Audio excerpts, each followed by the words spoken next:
कबीर साहब कहते हैं, परमात्मा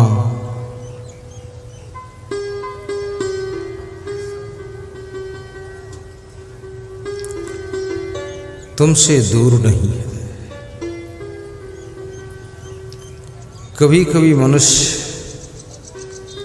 भगवान को जंगल में ढूंढता है, कभी पहाड़ों पर ढूंढता है, कभी मंदिरों में, कभी अल्लाह के नाम पर मस्जिदों में ढूंढता है।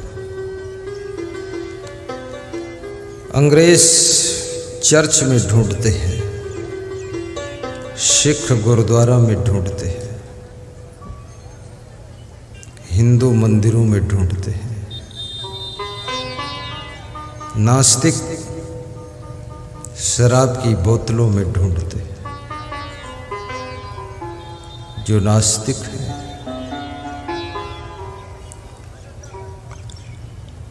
परमात्मा है कहाँ, और यदि है तो ये परमात्मा मिलता क्यों नहीं,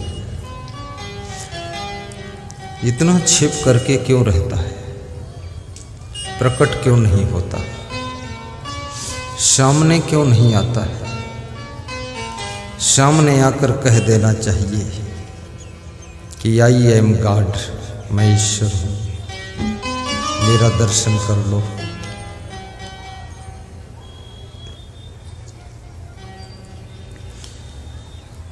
कितने मनुष्यों ने ये घोषणा कर दिया कि मैं भगवान हूँ। कुछ साधुओं ने भी घोषणा किया कि मैं कृष्ण भगवान हूँ, कृष्ण बन गए। झूठ मूठ बांसुरी लेकर मुंह में लगाकर फोटो खिंचवा दिया। वैसी बांसुरी बजी दोबारा नहीं बजेगी। झूठे भगवान बन रहे लोग।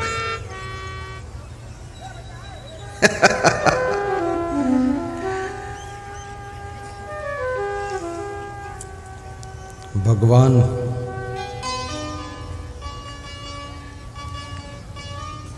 बनना कोई आसान नहीं है।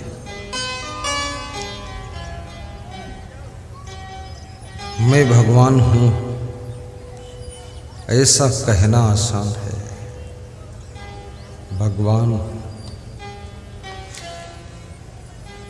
भगवान श्री राम ने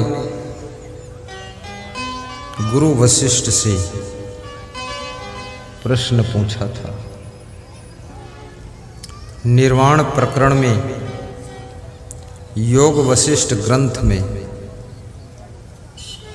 ये प्रसंग लिखा हुआ। राम पूछते हैं कि हे वशिष्ठ,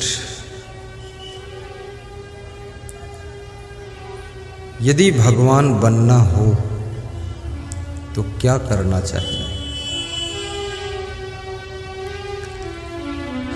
आपने क्या कभी ऐसा प्रश्न किसी से पूछा? नहीं पूछा। क्यों? क्योंकि आपको भगवान बनना भी नहीं। ज्यादातर तुम पूछते हो कि धनवान बनना हो तो क्या करना चाहिए,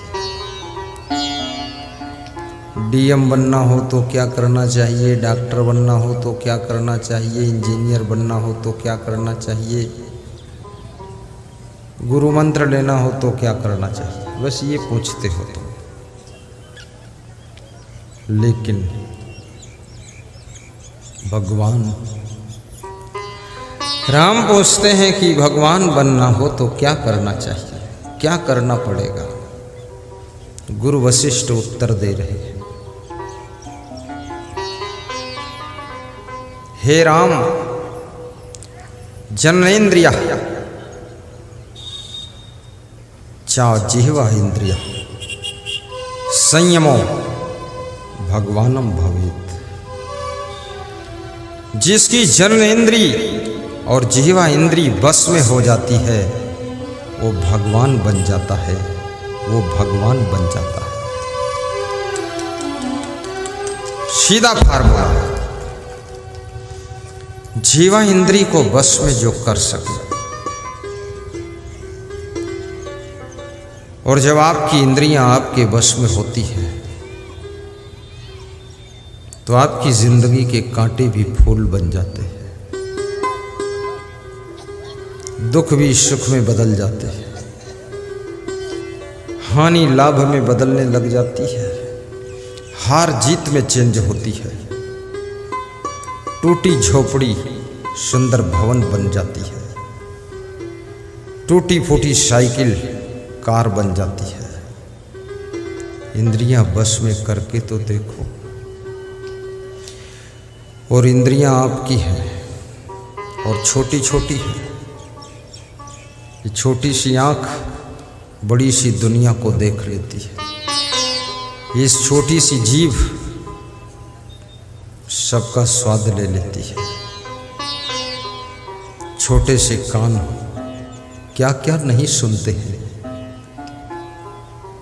और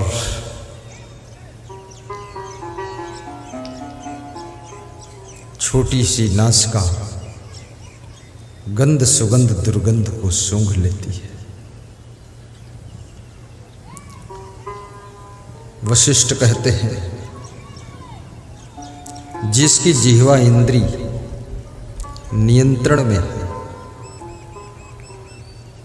ये जो लोग मांस मछली खाते, अंडा मुर्गा खाते हैं, क्यों खाते हैं?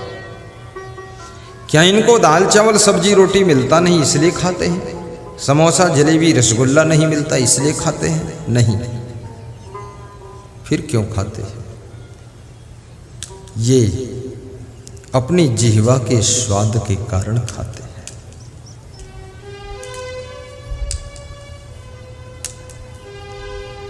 क्योंकि मांस भी जब खाते हैं तो भी चावल और रोटी का प्रयोग करते हैं।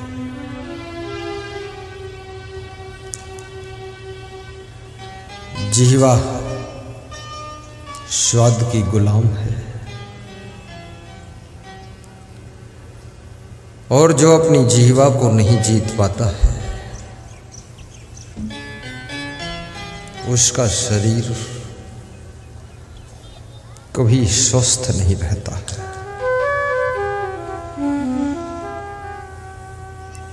जीवा का कार्य है टेस्ट बताना। ये जीभ खाती कुछ नहीं, क्योंकि जीभ के पास में कोई खाली स्थान नहीं जिसमें खाकर रख ले। केवल स्वाद बताती है। खट्टा मीठा चरफरा कसैला नमकीन कैसा है वो बताने का काम इसका है। इसलिए बताती कि कोई गलत चीज ना खा ले आप। लेकिन स्वाद बताने वाली जीभ बेचारी क्या करे? जब तुम कोई स्वादिष्ट चीज मुंह में रखते हो तो तुम्हारा मन आदेश देता है बहुत टेस्टी है, खाते रहो, खूब खाते रहो। पेट भर जाता है फिर भी खाते हो। कितने लोगों ने इतना खाया है कि खाते खाते आंटें फट गए। नेपाल का एक व्यक्ति कह रहा था कि बहुत खाया, मरने से बचा। तो हमने कहा क्या खाया? बोले दाल भात खाया। और क्या खाया? मांस मछली नहीं। बोले कभी नहीं खाता, दाल भात में ही इतना टेस्ट आता है। बहुत खाया है। तुम्हारा पेट भर जाता है फिर भी ये जीभ स्वाद बताना बंद नहीं करती, क्योंकि जीभ कभी भरती नहीं, केवल स्वाद बता देती है। और जो भी तुम खाते हो आगे बढ़ा देती है, पेट को दे देती है कि अब तुम संभालो, ये मेरे से तो संभलेगा नहीं।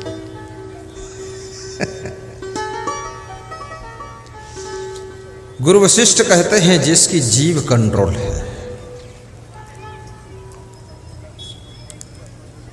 यानी जिसका खाने पर और बोलने पर नियंत्रण है,